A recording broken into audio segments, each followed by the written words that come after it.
Stephanie McMahon, the Chief Brand Officer of the WWE, is good enough to join us. Stephanie, good morning, and thank you so much for the time today.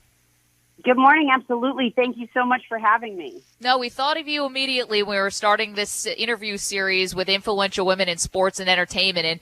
And, before we get to your career and sort of your rise and where you are, I'm just curious about this time of year. So you got WrestleMania coming up on April 10th, WrestleMania 37. And I'm curious, is it such a well-oiled machine at WWE that, you can sort of enjoy this time in the build-up, or behind the scenes are things frantic? Are they, are they hectic? And what is this time of the year like for you? Well, so this year WrestleMania is actually April 10th and 11th. It's 2 nights, so it is certainly not typical, as it was last year. And I think the global pandemic nature of everything, plus the fact that we, just did a huge licensing deal to license our content, all of our content that's available on WWE Network domestically, which includes our Super Bowl WrestleMania, as you mentioned, is now going over to NBCU's Peacock.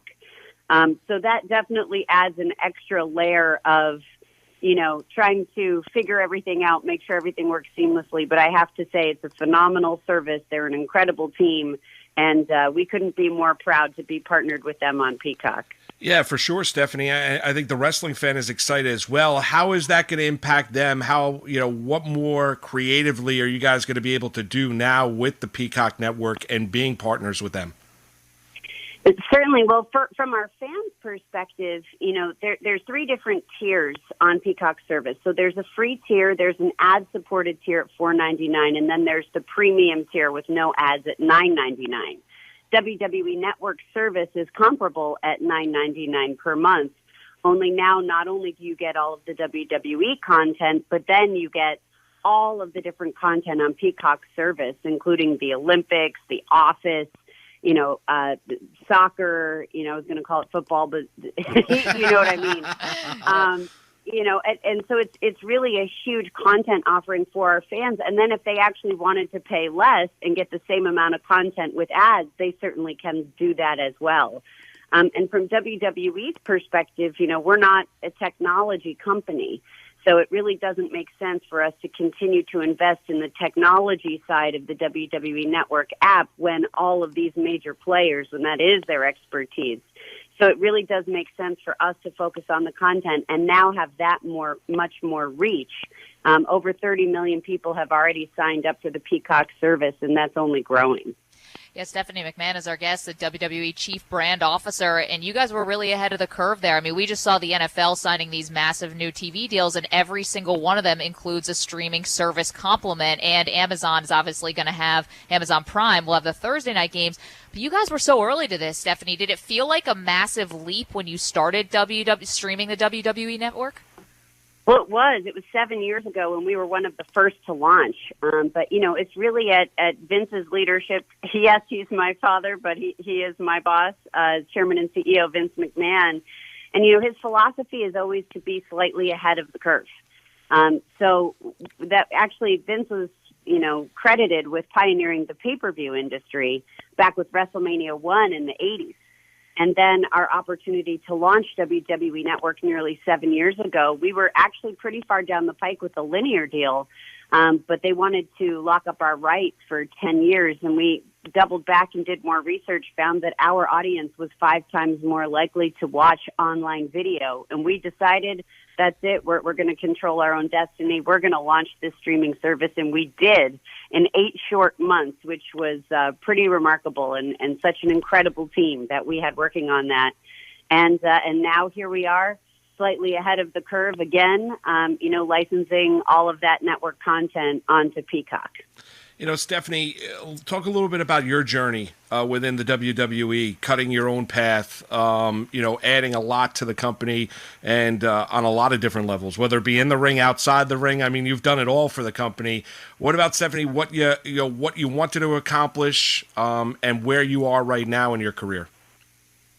It's so funny. I really don't reflect much, right? I'm always forward looking and what can we be doing next and how can we keep growing the WWE? And there's always work to do, right? There's always so much to do.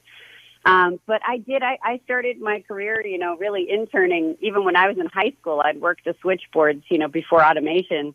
I still remember a number of extensions.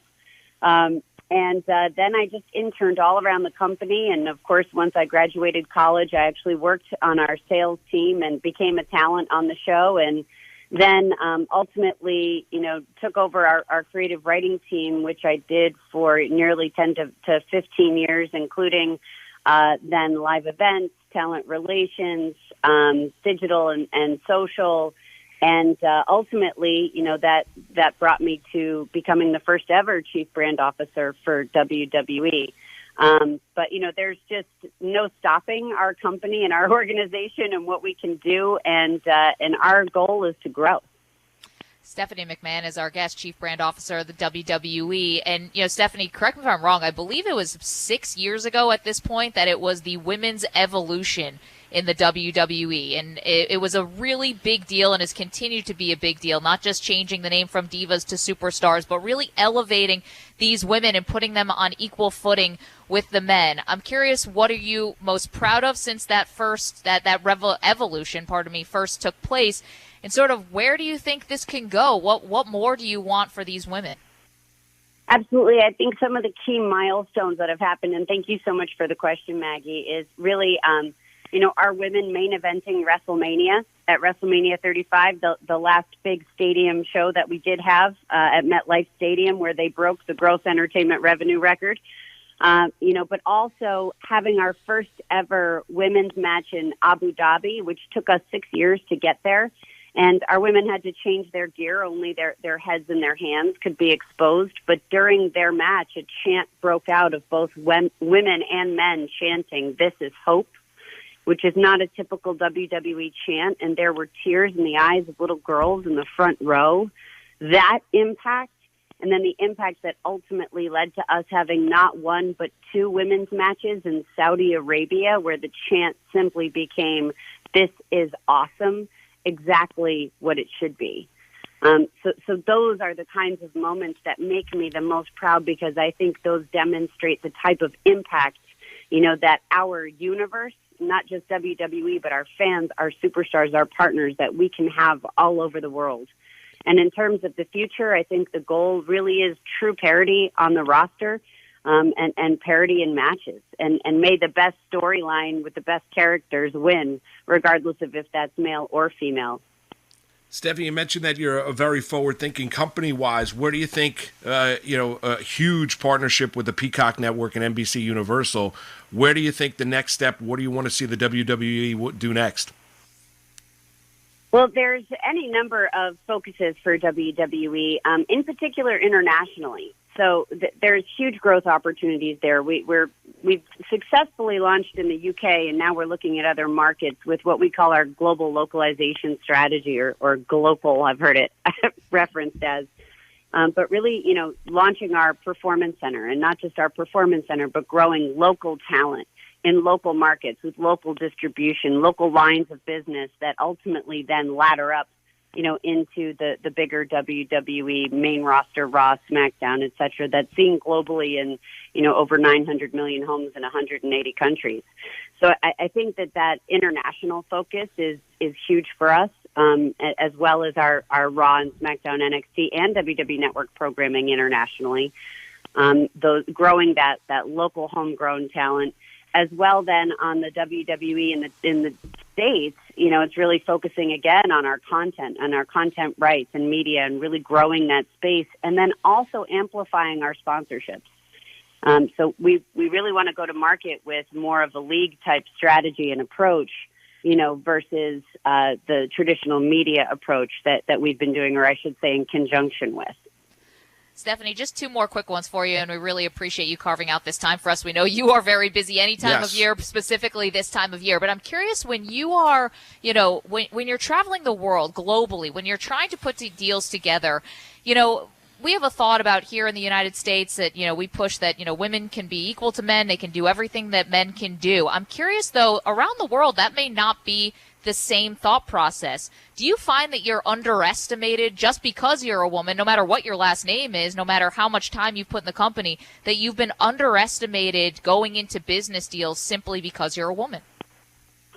I think that sometimes there can certainly be cultural differences in terms of who has voices in the room and who doesn't. And I could certainly tell you a number of different specific stories, but the point is, you can't back down. You have to make sure you have the right colleagues and representation, sure, because ultimately you need to get the deal done. But you also have a voice in the room, and you're there for a reason, and you can never back down.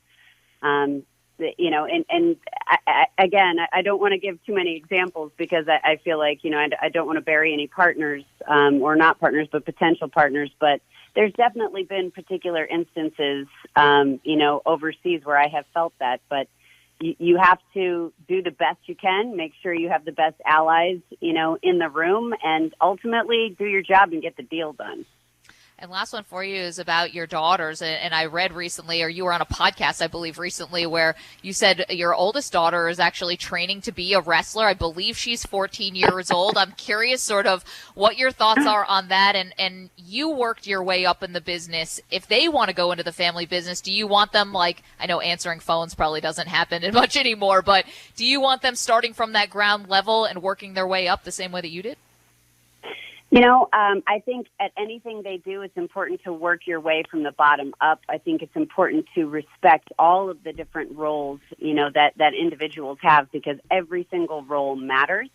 Whether it's custodians keeping things clean, whether it's, people working in the mailroom, making sure everybody receives the packages, mail, and everything that they need on time to do their jobs. If it's data analysts working behind the computers or superstars in the ring. Or our drivers, our truckers, back when pre-pandemic days, and hopefully soon getting back to live events, it takes so many different people and so many different jobs to make this machine go. But that's true of any organization, of any business. It takes everyone. And so I think it's really important to work from the ground up, no matter what profession they choose to go into. They are 14, 12, and 10. I'm so proud of them. Awesome. And whatever it is they want to do in life that they're passionate about, that's what I want to support. But it's going to be harder for them to get into WWE if that's the path they ultimately choose. It'll be harder for them. Yes. Yes. I think people would believe it'd be easier for them, but you think it'd be harder for them. We're going to make it harder for them because they've got to earn it that much more. Love it. Stephanie, we really appreciate you again taking out the time. Wrestlemania 37, April 10th and April 11th. Congratulations on the new deal with Peacock, and we hope to talk to you again soon. Thank you so much, Maggie and Moose, and thanks for doing this series. I'm honored to be the first one. Absolutely. Thank you, Stephanie. Thanks for taking the time this morning. And that was Stephanie McMahon, Chief Brand Officer for WWE.